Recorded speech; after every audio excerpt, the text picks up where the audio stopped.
Então, esse paper é uma junção de todas as avaliações que eles estavam usando nos outros papers que eles fizeram análise sobre a parafobia. Então, ele faz um apanhado para entender as, as correlações entre o spelling e a leitura, entre os testes que eles fizeram em relação à proficiência de leitura.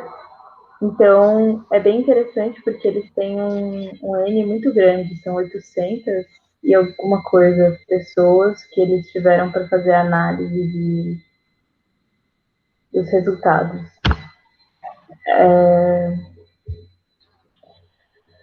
O paper, ele pega muito da teoria do Perfetti de Lexical Quality, que é uma teoria que a gente tinha discutido já, mas muito brevemente nos outros papers que a gente viu, que é relacionado à eficiência e os procedimentos envolvidos quando a gente está processando palavras. Então, por exemplo, um leitor proficiente vai usar métodos e ferramentas diferentes para poder ter maior compreensão da nossa da leitura, e esses métodos e questões fazem parte da hipótese do Lexical Quality. Professora, teria como você explicar um pouco melhor o Lexical Quality? Na verdade, eles estão usando a ideia, né, do Charles Perfect, que criou essa ideia, né, de lexical, qualidade lexical, e aí eles estão aprofundando isso dentro da questão da parafobia, né, porque para eles, os trabalhos, é meio evidente que o que faz a pessoa ter uma leitura mais fluente, mais proficiente, é o fato dela poder identificar a palavra, né, pré-processar através da parafobia. Então, eles querem saber quais são os elementos de tudo que engloba ser ter um léxico de qualidade. Então, se é spelling, se é saber como se lê a palavra, né, no caso do inglês, se é saber como a palavra é usada, se é saber só o significado. Então, eles entram, né, nessa seara de tudo que pode ser, né, um leitor proficiente, para ver o que mais entendeu, afeta a leitura, o pré-processamento pela parafobia. Então, o objetivo deles é pegar a teoria do Perfetti e tentar encontrar, dentro dos dados que eles tiveram, né, e as leituras que eles tiveram do rastreador, e parafobia, e achar o que tem, entendeu? O que pode, o que deve ser, né, o que sugere ser um bom leitor, entendeu? Na questão da parafobia. É isso? Beleza, então, os testes que eles usaram, todos os participantes foram, na verdade, não em todos, mas a maioria dos participantes foram o Spelling Dictation Test, que são 20 palavras selecionadas e o, o experimentador, ele está junto com o participante, ele fala uma palavra, ele dá o contexto da palavra numa frase e a pessoa tem que escrever à mão ou no computador qual é a ortografia dessa palavra. É tipo um ditado, assim como a gente tinha, sei lá, na pré-escola ou nas aulas de inglês, é bem comum também. Aí tem o Spelling Recognition Test, que é, na verdade, o contrário. Eles mostram a palavra e aí o indivíduo que está participando do teste tem que dizer se a palavra está escrita ortograficamente está certa ou está errada. Então, por exemplo, enfim, você tem que ter essa capacidade de ler uma palavra que está escrita errado e falar, bom, essa não é a ortografia dela. E o teste tinha 88 itens, metade estava escrito corretamente, metade incorretamente. Aí tem esse Nelson Denny teste, que é um dos únicos testes que acho que todos os participantes fizeram, que é um teste que eles usam para, desde estudantes de ensino médio, se eu não me engano, até estudantes da graduação. E é um teste de vocabulário e de compreensão, então ele tem uma leitura, aí tem uma pergunta se você compreendeu, e, enfim, é um teste comum utilizado lá, e ele é um teste com tempo. Então, o que a gente vai ver é que muitas vezes vai estar escrito half time MDP ou full time, porque é um teste que dura 20 minutos, não, são 15 minutos para vocabulário e 20 minutos para compreensão. E o que eles fizeram é que eles perceberam que muitas das pessoas que estavam fazendo o teste terminavam antes do limite de tempo. Então eles pensaram, bom, vamos fazer uma manipulação temporal, e aí eles cortaram o tempo no meio. Então são 7 minutos e meio para vocabulário e 10 minutos para compreensão. Aí tem esse Mark, que é o autor. Isabel, só um pouquinho, deixa eu só falar mais uma coisinha aí do Nelson Denny. Então, esse teste, ele é desenvolvido nos Estados Unidos, apesar que, pelo que eu vi, nos Estados Unidos ele já está meio assim, outdated, né? Meio fora de moda, sei lá, tem outras coisas que eles colocam atualmente, mas o objetivo dele é ter um teste só em que você consegue medir, né, para vários níveis, séries, idades, você dá o mesmo teste e ele te dá um gabarito dizendo quantas pessoas acertou, né, qual é o nível que ela está, de acordo com a série que ela está. Esse teste, do que eu pude ver na internet, que não tem muita coisa, ele é um teste de vocabulário, que, pelo menos o que eu vi, era assim, tem uma palavra, né, 5 perguntas com uma palavra e você tem que achar o sinônimo, o antônimo.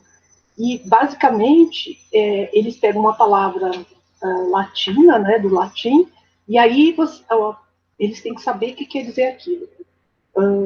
Isso no inglês é quando eles querem assim, medir se a pessoa tem um vocabulário mais erudito, porque as palavras do latim elas são mais usadas na área escrita e na área acadêmica, né, na área de ciências.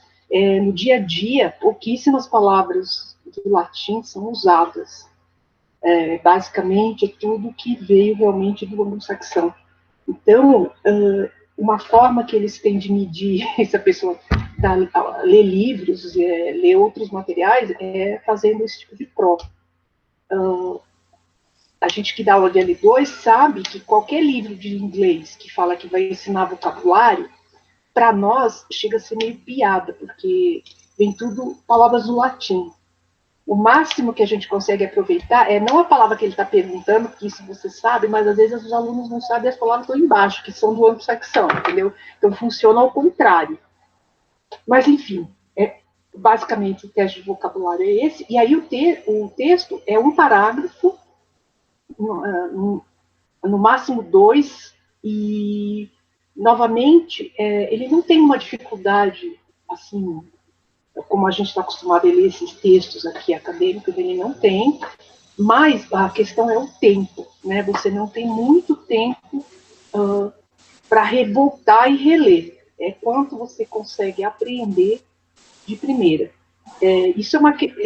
Eu não sei, eu não conheço no Brasil se a gente hoje, pelo menos, faz esse tipo de teste com tempo. Mas quando eu fui examinadora de Cambridge, é a mesma coisa. Você vai olhar a prova de reading, ela não é uma prova difícil. O que os alunos reclamam e os brasileiros estão mal porque o tempo acaba e a pessoa não conseguiu ler 4 textos, 1h15, né, ler e responder. Por mais que se enfatize técnica, né, o brasileiro lê mal. Então, eles têm muito essa questão do tempo, entendeu? Quanto você consegue aprender naquele tempo marcado. Agora, como eles falam lá no artigo, eles perceberam que para alunos universitários esses testes às vezes são fáceis. Então, é por isso que eles foram diminuindo o tempo. Tá? Mas o tempo é sempre acoplado a essas questões, tanto no GRE, o TOEFL, os de Cambridge, todos têm tempo para aquele reading, entendeu? Não é só se você sabe ler e entender, mas o tempo que você leva. Eu fiquei numa dúvida aqui, porque me parece que esse teste, eu não pesquisei, mas do artigo parece que ele tem 2 partes. Ele tem a parte do vocabulário, que aqui fala 80 itens, e depois essa parte do Reading Comprehension, né, que parece que tem 38 itens. E aí aqui ele lê as passagens, trechos curtos, e ele tem que marcar esse tempo, né, o progresso. Então ele tem que marcar onde ele chegou em 1 minuto. É isso mesmo?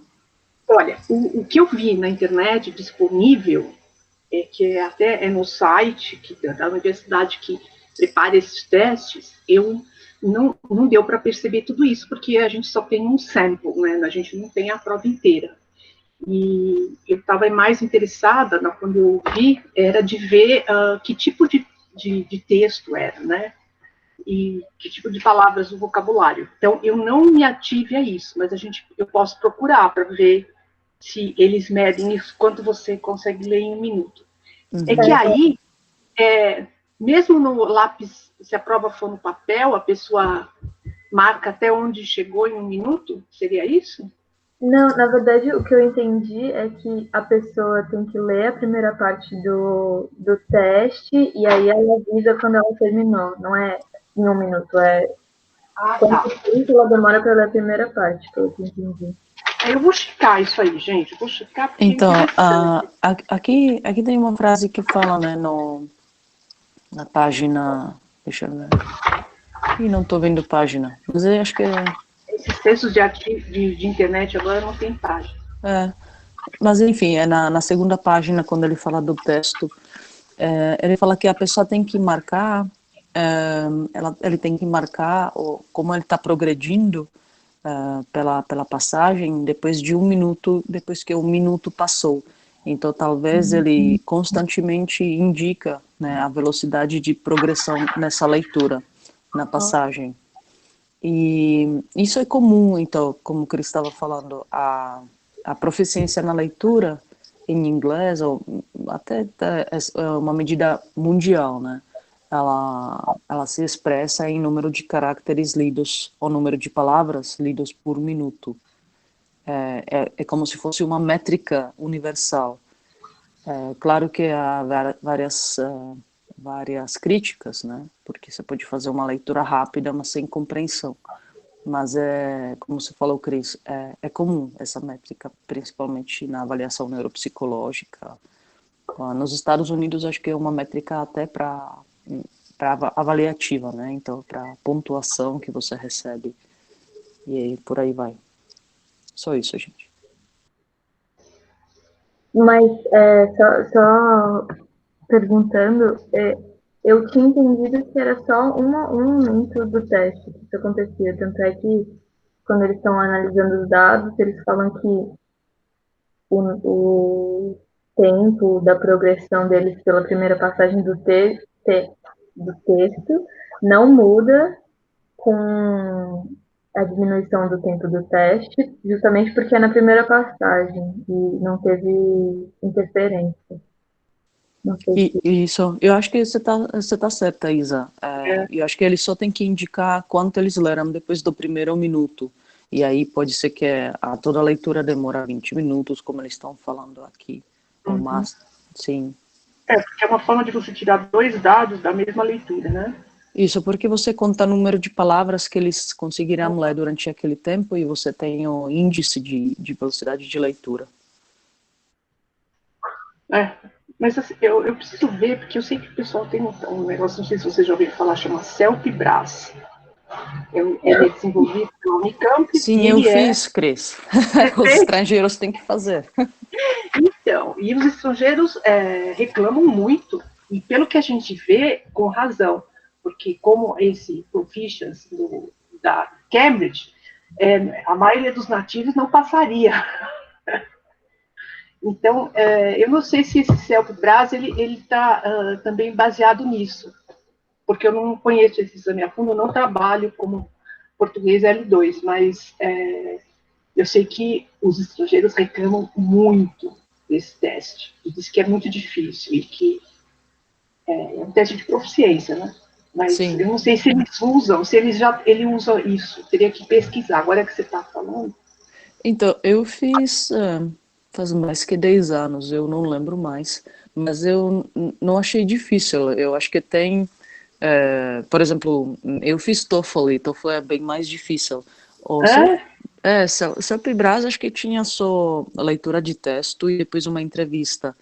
A leitura não era difícil. Acho que se você, né, tem costume de ler, não foi difícil. Eu não, sabe, eu não lembro exatamente o que tinha.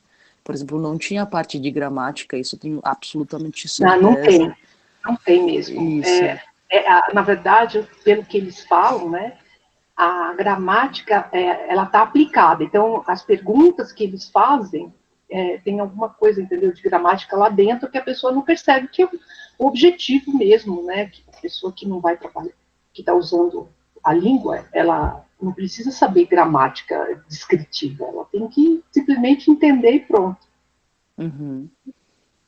Eu não vou saber responder, faz tempo. Não, eu sei que é assim, ó, eu sei que entra coisa de, né, que tudo no Brasil atualmente, né, nos últimos anos tem sido a partir de gêneros, né, enfim, eu sei que pessoas que a gente assim, a universidade, a Unicamp mesmo fala que recebe muita reclamação porque geralmente as pessoas que prestam já são profissionais, né, das áreas que trabalham e não acham difícil o teste. Aí você está dizendo que é fácil, porque talvez você tenha o hábito de ler muito.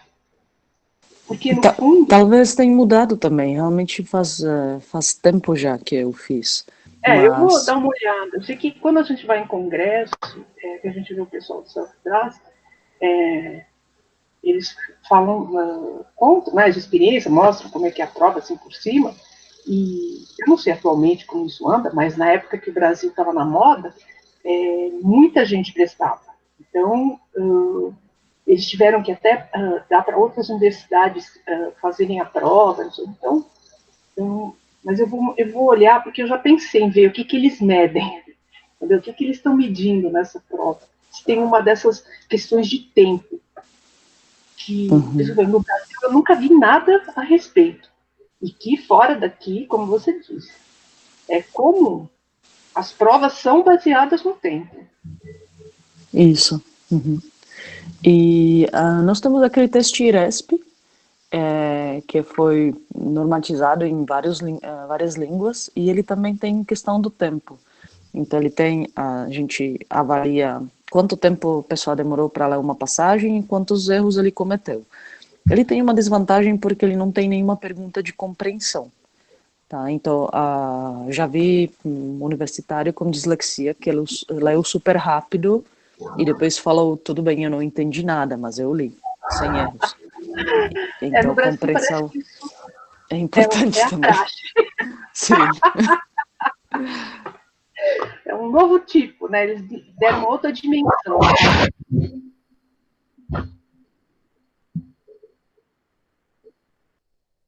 objetivo dele mesmo.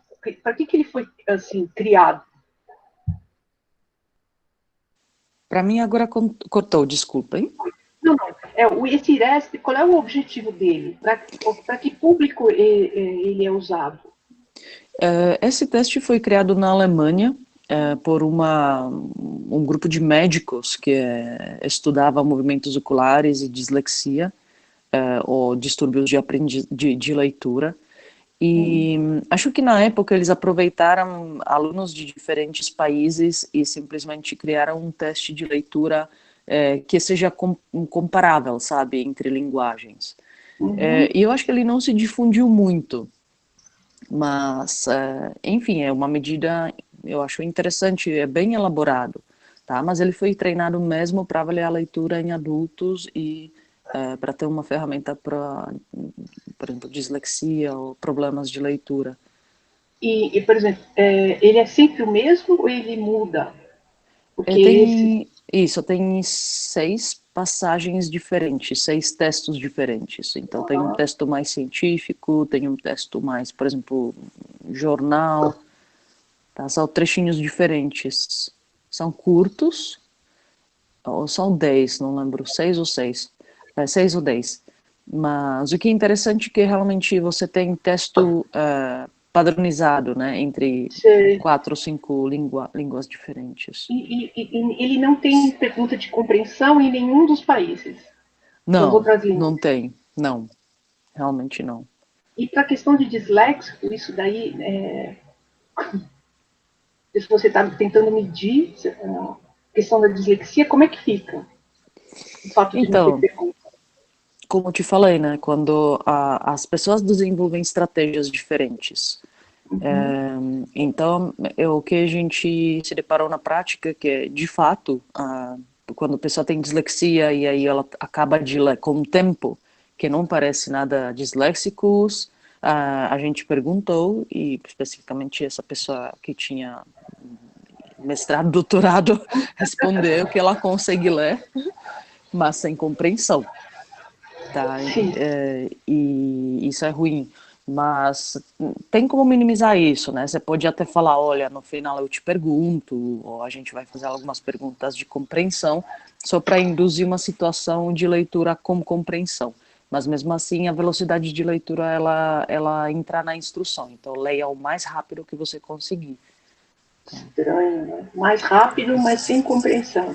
Porque a cognição humana ela é difícil para ser avaliada, gente. Se você dá uma instrução, leia esse texto o mais rápido, mas depois vai ter uma pergunta de compreensão ou algumas perguntas. Algumas pessoas vão naturalmente diminuir a velocidade de leitura e vão começar a tentar fixar os fatos principais.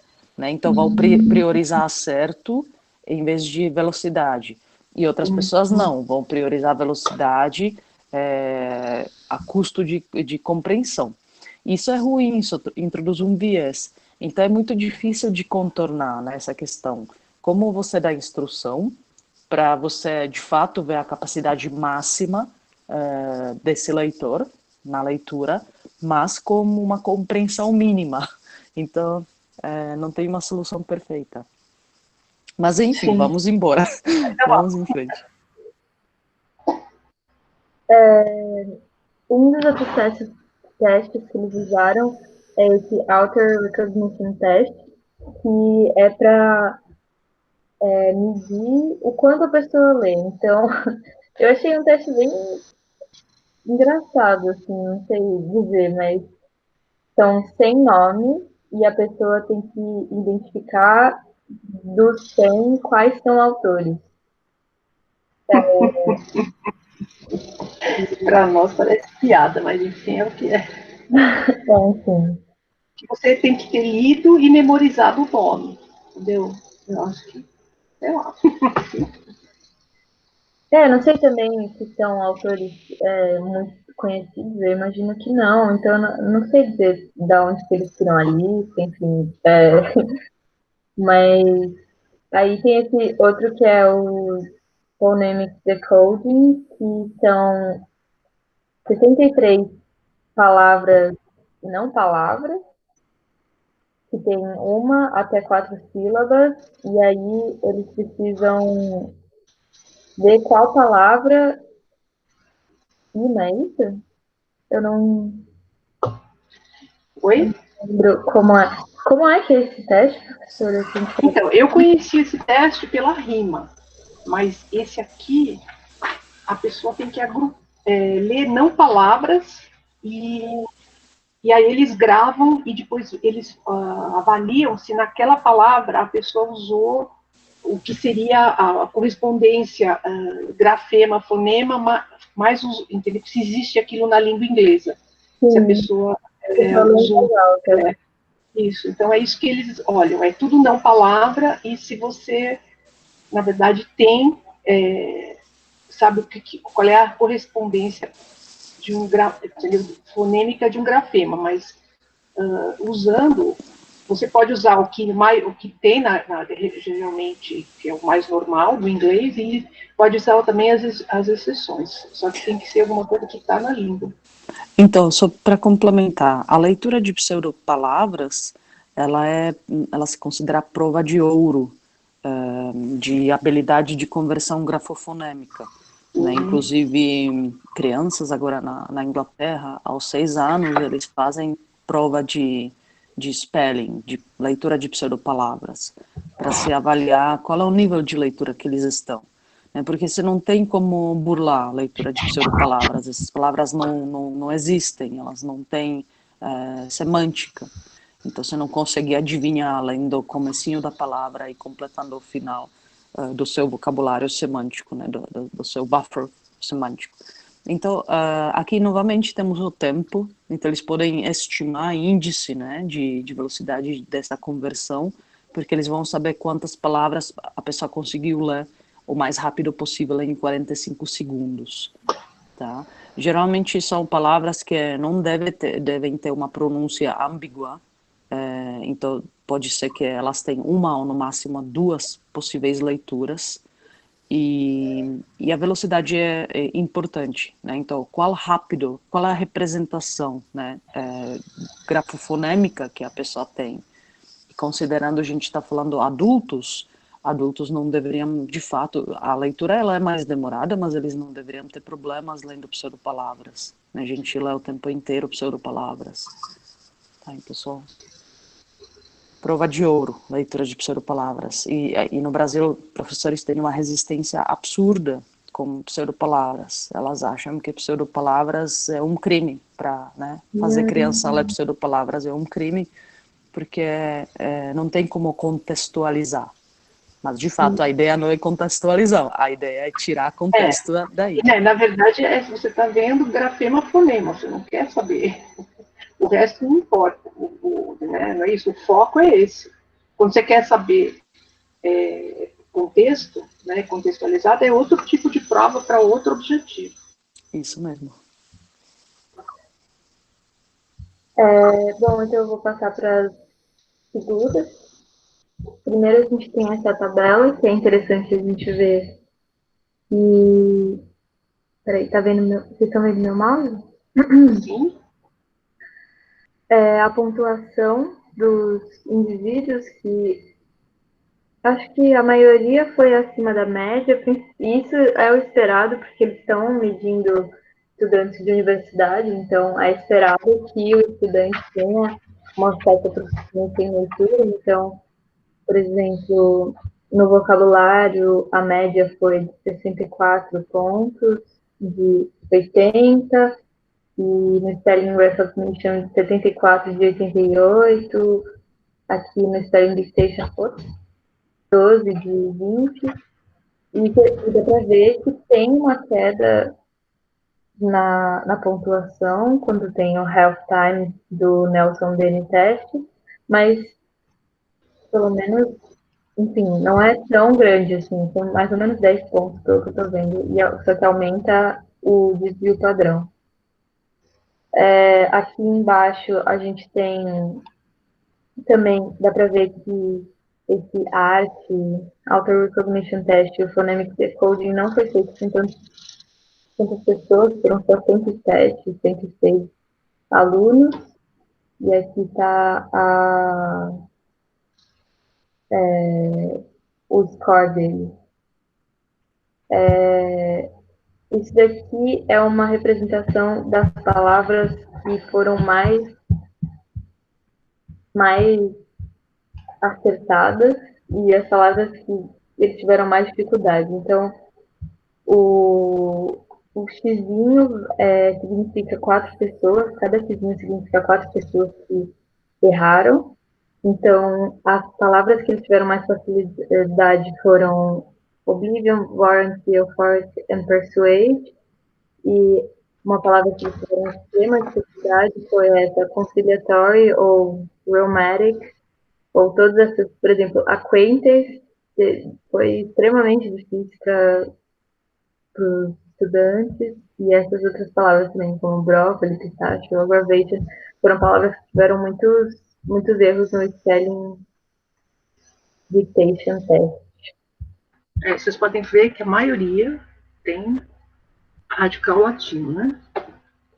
E por isso também são palavras grandes, né? Que é comum no latim, né? E nas línguas latinas, como português, espanhol, e que para eles, devido até à cadência da língua, né? A pronúncia, é bem complicado a palavra grande.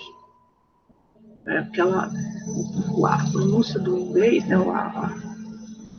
Ela não é baseada em sílabas, né? Ela é baseada no ritmo. E a pessoa tem que enfiar a palavra naquele... música, né? Você tem que enfiar a palavra naquele buraquinho. E, então, a palavras muito grandes, você corta ela inteiras. Mais ou menos como o português de Portugal. O português de Portugal também tem esse esquema de você ter que enfiar a palavra dentro da melodia da língua, né? Por isso que muitas vezes a gente não entende, porque o português do Brasil quase 90% é silábico, então a gente pronuncia cada sílaba. Mas lá não. E o inglês é como o português de Portugal é igual ao inglês, ou coisa assim. Não. Desculpa, Isabel. Sorry. Só adiciona. Aqui, eu acho que tá, não sei se está muito pequeno para vocês verem, mas foi como eu consegui colocar dentro do slide. Mas é a mesma coisa que a gente viu, só que do Silent Business, né? É a capacidade do leitor reconhecer se está escrito da maneira certa ou errada. E aí a gente vê que a maior dificuldade, eles quase não tiveram dificuldade com essas palavras aqui embaixo, então, guitar, consequence e elementary foram palavras que tiveram bastante facilidade, e aí são palavras aqui difíceis, são palavras que não são tão comuns. Eu não consigo enxergar nada. Você consegue aumentar um pouquinho? Peraí. Deixa eu aumentar. Mesmo que a gente tenha que ver em duas partes, não faz mal.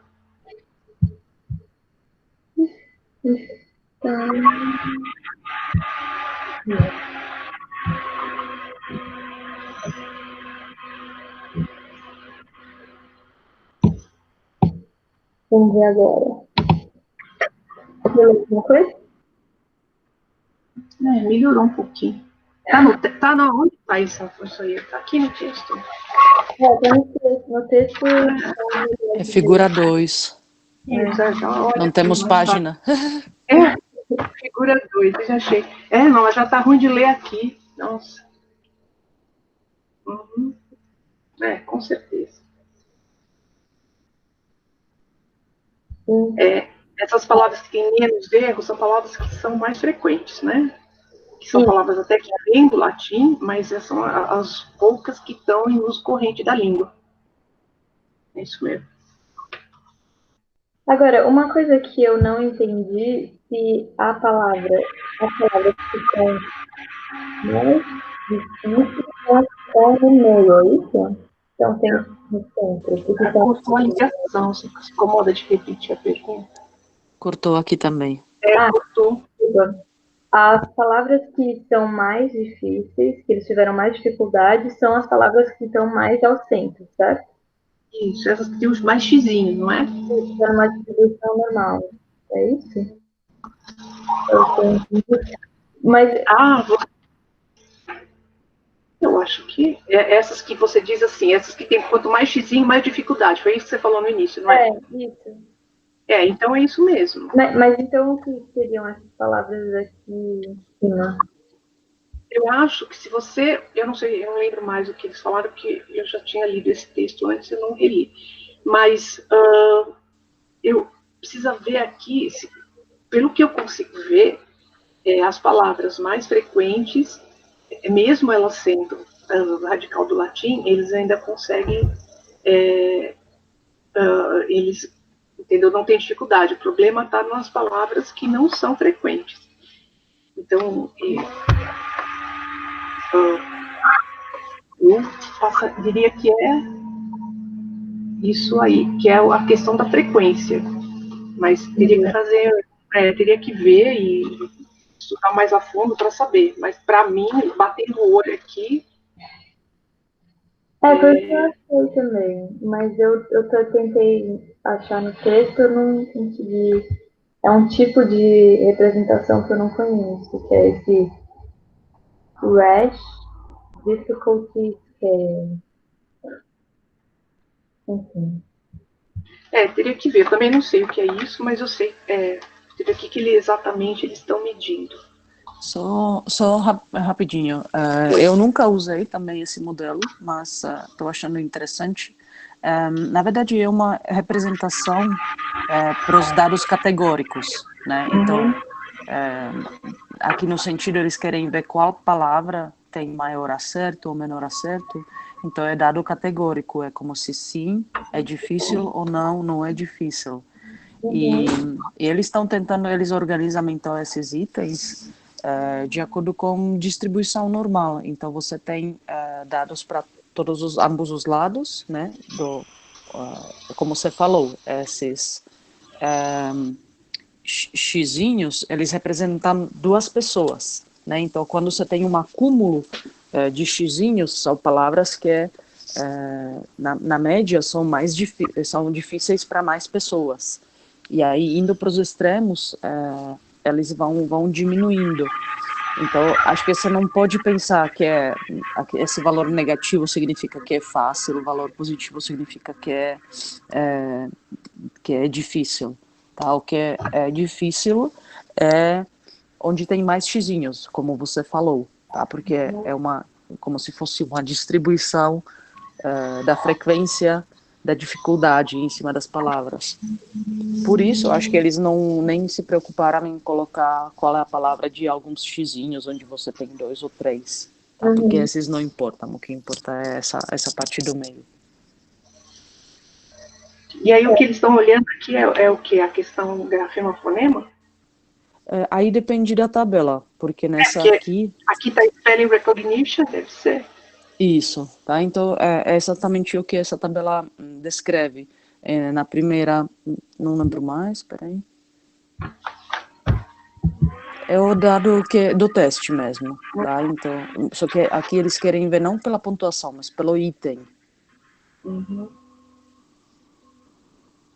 Essa aqui que a gente está olhando é Spelling Recognition, isso. Isso. Calma aí.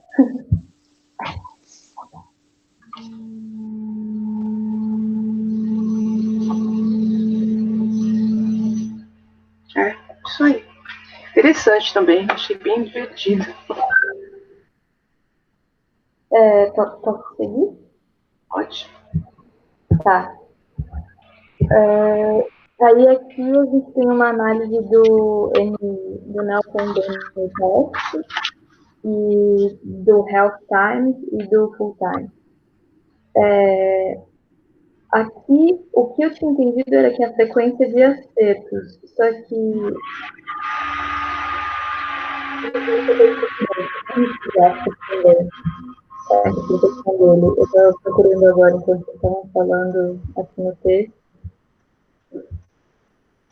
E eles começam esse parágrafo falando que são os efeitos da administração do tempo no vocabulário e na performance da compreensão.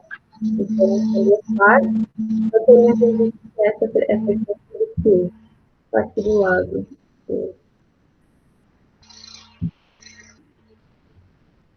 essa frequência aqui é do score, né? Então, a distribuição da frequência pelos scores. Aí, nos de cima, nos dois quadrinhos, questão do vocabulário, e embaixo, compreensão. Ah, entendi. Então, seria a frequência de pessoas que fizeram 70 pontos, é isso? Isso. Ah, então, um é questão só vocabulário, outro é questão compreensão, e aqui eles têm que a pessoa fez a compreensão no tempo total e a compreensão com a metade do tempo. E a mesma coisa o vocabulário. Isso, aí de novo temos só a distribuição, tá? Então esse é um histograma que mostra qual foi a distribuição para cada variável, então vocabulário e outra compreensão, em teste que teve o tempo completo e teste que teve tempo pela metade, né? E o que a gente podia observar, então, o que a gente podia observar, Isa? O que eu ia falar é que o que a gente percebeu quando a gente viu a média era uma diferença pequena até, 10 pontos só. Só que o que a gente pode dizer é que uma vez que o teste está sendo aplicado com metade do tempo, tem maior variedade, muito mais. Por exemplo, aqui a curva foi muito mais para a esquerda. Então, a maior concentração de scores está aproximadamente aqui entre 30 e 40 pontos. O time e a compreensão estava entre 60 e 70 pontos, a maior frequência. A mesma coisa que a gente vê aqui, a frequência do full time tem uma curva bem para a direita. Nos dois do full time tem uma curva bem para a direita. E aqui no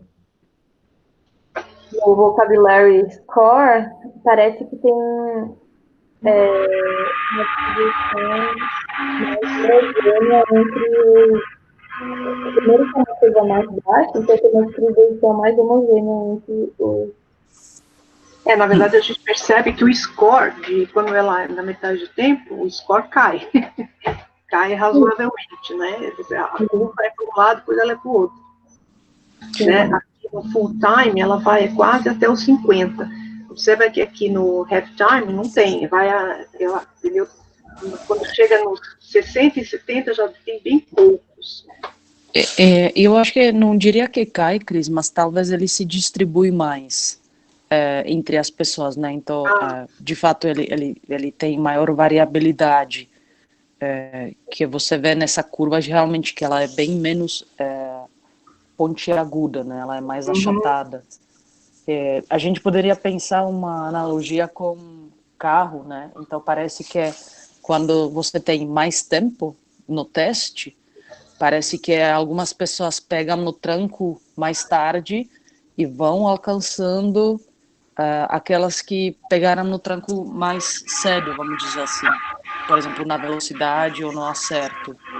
Agora, quando o tempo é curto, parece que as diferenças entre os leitores são mais, mais evidentes, assim, que as pessoas talvez não têm tempo suficiente para mostrar o que elas de fato conseguem. Eu não sei não lembro como isso é discutido no texto, mas parece que o tempo, quanto o teste, né, tem tempo maior, ele acaba uniformizando, se essa é a palavra, as variáveis, né? Nós temos uma curva normal bem mais interessante, acho que quando o tempo é menor do que quando o tempo aliás, quando o tempo é maior do que quando ele é menor. Sim. É bem mais o sino, né?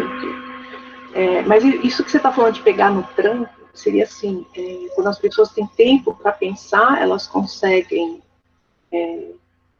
responder corretamente, seria isso? E quando elas têm que responder assim de primeira, né? Aí elas têm mais dificuldade, a chance de errar é maior? Eu acho que aqui não é tempo de pensar, aí é mais tempo de teste. Então, quando elas têm mais tempo, que elas têm mais itens para desempenhar, mais tempo para ler, e aqui a gente está falando da pontuação no vocabulário e pontuação na compreensão, né? Então é um teste específico, mas quando elas têm mais tempo de teste, parece que talvez, eu não sei como falar, elas acostumam talvez com o teste, começam a desempenhar de uma maneira, sabe, otimizada talvez seja isso, tá? Aqui eu já estou fazendo uma interpretação que não sei se ela está correta. Sim, então só para você, né, esses dados sugerem que poderia ser otimizada, por exemplo. Foi o que o texto fala é que ele percebe que no procedimento com metade do tempo aumentou a discriminação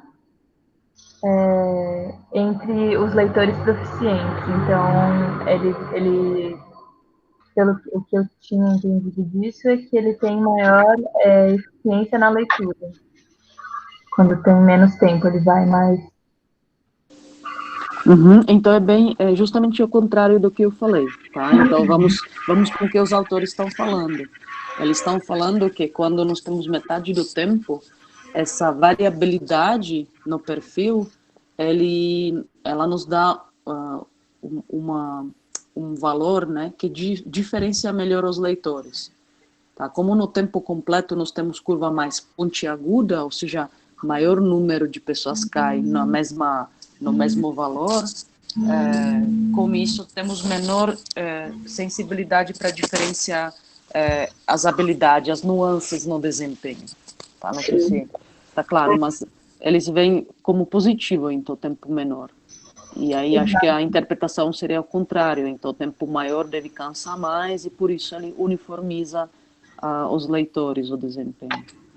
Tá? Mas esse é um teste só, tá? Não, Cuidado com isso. Uhum. Não, sim, é um dos meios, né, que eles usaram para avaliar. Agora a gente vai seguir para as análises estatísticas entre o que eles acharam de correlações entre todos os testes. Eu não vi análise em relação nem segura em relação ao teste lá dos autores, que eu estava animada para ver, mas aqui não estou dando para ler, mas eles fizeram aquela tabela, mesmo eu acho do último estudo que a gente viu, que eles fazem uma correlação entre as duas coisas, entre, por exemplo, o spelling, dictation, spelling recognition. Só que o que eu estava pensando aqui é que eu não tive ainda aula de estatística, então eu não posso Isabel, o som fica truncado. Repete pra gente esse pedacinho final que você falou.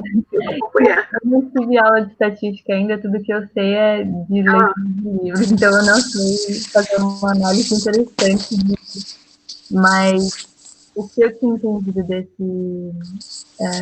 dessa tabela é que essas duas correlações deveriam ser iguais, não? Porque eles estão comparando as mesmas coisas, aqui o 1 e o 2, o 1 e o 2. Você diz isso entre spelling dictation e spelling recognition? Exato. Essa correlação é bem alta, você vê que é 0,75. Entendi. Você diz para cima e para baixo. Exato.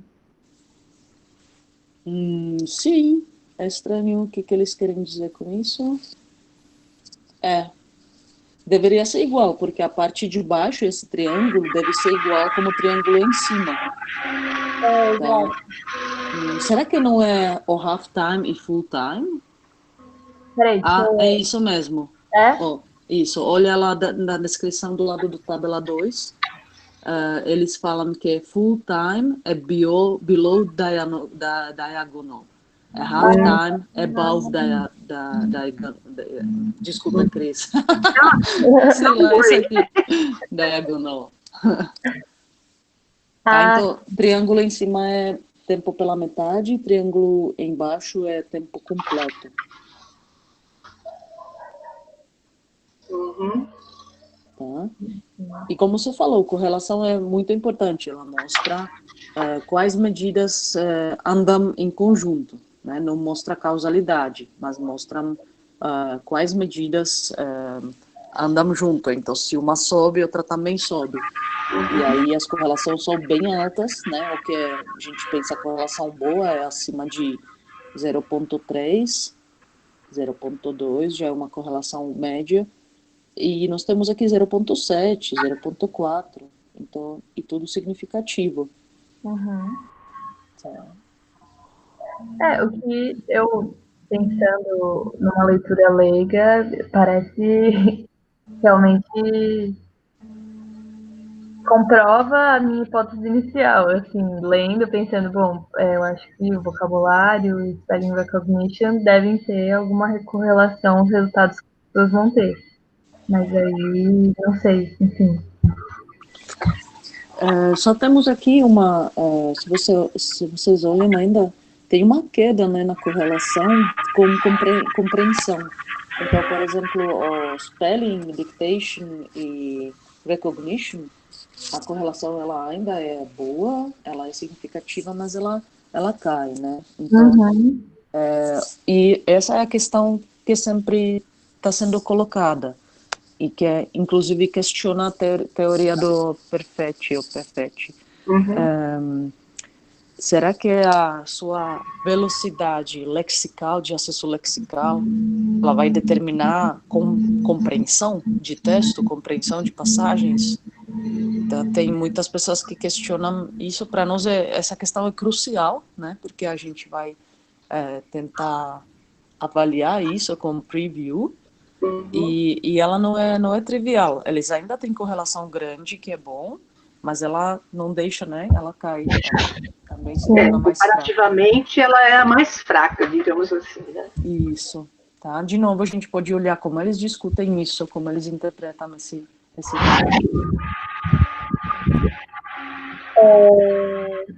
Eu vou abrindo aqui o texto, eu não me lembro o que eles falaram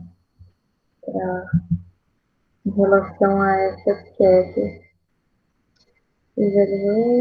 Olha, pode concluir, eu acho isso, né?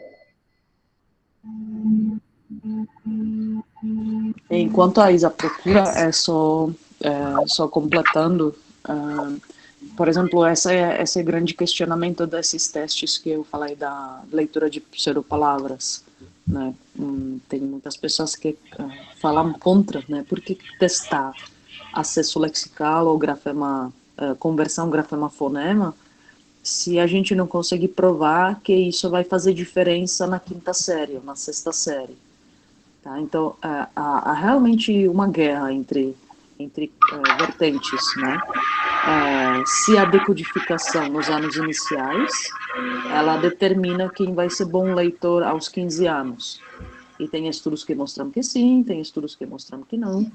Tá? Então, não é conclusivo, mas acho que é super relevante, né? Tem um impacto direto sobre o método que a gente usa para alfabetização.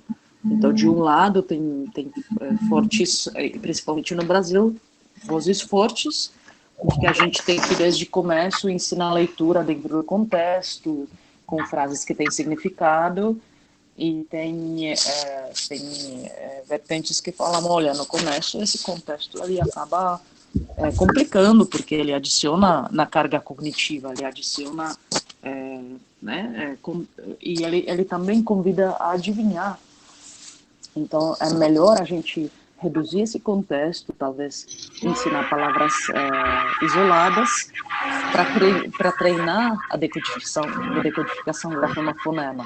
E esse contexto ele vai aparecer em outros momentos e ele vai se tornar mais forte, ao passo que o leitor se torna um decodificador experiente. Né? Mas aí, às vezes, ao contrário, de novo falar, não, vocês estão criando robôs, decodificadores, e né, blá, blá, blá. Essa conversa vai um pouco nessa linha de guerra. É que, na verdade, eu acho que o problema, pelo menos eu estou assim, ouvindo isso, estou lembrando das coisas que a gente ouve em L2 também, que as pessoas veem só uma nuance. E na verdade, você tem várias nuances. Cada teste que você faz, você está medindo uma delas. Né? É que se você fosse fazer exame de sangue, e os médicos só pedissem hemograma, e daí ele quisesse tirar o seu colesterol, o seu triglicérides, e assim vai. Não vai, pega lá o sangue, mas tem que olhar várias coisas. E eu acho que leitura é a mesma coisa. Você não pode pegar um e achar que, não, porque se eu for medir isso, não está medindo. Não. Depende do seu objetivo. E para que você quer, cada momento tem a validade daquilo que você está medindo, do que você resolve olhar. Então, eu não sei por que as pessoas pegam uma coisa e elas acham que tem que funcionar para tudo. E eu acho que esse tempo, Cris, é muito importante, né? Então, a gente pode pensar que a aquisição de leitura ela é linear e mesma coisa em todos os estágios, ou a gente pode aceitar evidências de que não é um processo linear, né? É um processo onde, no começo, fatores diferentes estão em ação, e aí eu estou falando fatores neurofuncionais, cognitivos mesmo, né, em termos de memória de trabalho, atenção, compreensão, e eles vão se modificando. Então, essa criança que aos 6 anos que está começando a aprender, ela não tem mesmo os recursos mnemônicos como ela tem aos 15 anos. Ela não tem a mesma linguagem. Tá? E acho que isso faz toda a diferença quando a gente pensa, né? Então, processo e método, inclusive. Né? Com certeza, o método não deve ser mesmo aos 6 anos e aos 15 anos, né? Porque as necessidades e funcionamento neural por trás, ele se modificou, o cérebro se modificou. E acho que essa é a grande deficiência da maioria das discussões aqui no Brasil, de que se pensa de é o mesmo processo, é a mesma pessoa. Gente, eu ia falar que já deu 8 horas, eu sei que tem gente que não tem tempo para ficar, e eu ia perguntar se a gente... Eu acho que, se você não se incomodar, a gente volta nisso aí. Eu agora peguei aqui o site do Nelson Denny, que tem uma prova, e aí eu ia mostrar para vocês, mas acho que hoje não vai dar tempo, a gente teria que fazer com muita pressa. E aí eu procuro uma do Celto Brás, do português, para a gente poder avaliar, né? Quem não conhece muito a língua inglesa, então talvez fica mais fácil avaliar do português o que está sendo medido, né? O que está efetivamente sendo avaliado ali. Novamente, aquela coisa que a Catarina acabou de falar, cada prova, cada teste, ela tem um objetivo. Então, por isso que muitas vezes tem várias questões diferentes, vários textos diferentes, porque não dá para achar que uma coisa vai medir tudo, que não tem como. Né? Além dessa questão que ela colocou agora da idade, né? Que, pelo menos uma criança de 15 anos, um adolescente, teve muito mais experiência em leitura. Então, não é possível que seja a mesma coisa que uma criança de 6. Só basta sem contar as questões neuronais. Para mim... Desculpa. Oi, Catarina, eu já falei, pode falar. Não, eu só ia sugerir, eu vou ter que sair, desculpem, mas talvez a gente pode deixar, então, desculpa, gente, aqui já acordaram as crianças. Eu sei. Já foi a gente pode deixar essas questões para finalizar na semana que vem. E eu acho que seria legal, posso contribuir um pouquinho mais do que eu tenho feito e falar um pouco desse modelo do Perfect, do Lexical Quality. E aí, com isso, a gente amarra esse artigo também. O que vocês acham? Legal, perfeito. Então é isso aí, gente. Então, obrigada, bom dia. Bom dia para vocês. Bom dia. Bom dia, pessoal. Ótimo dia. Obrigada, igualmente. Obrigada.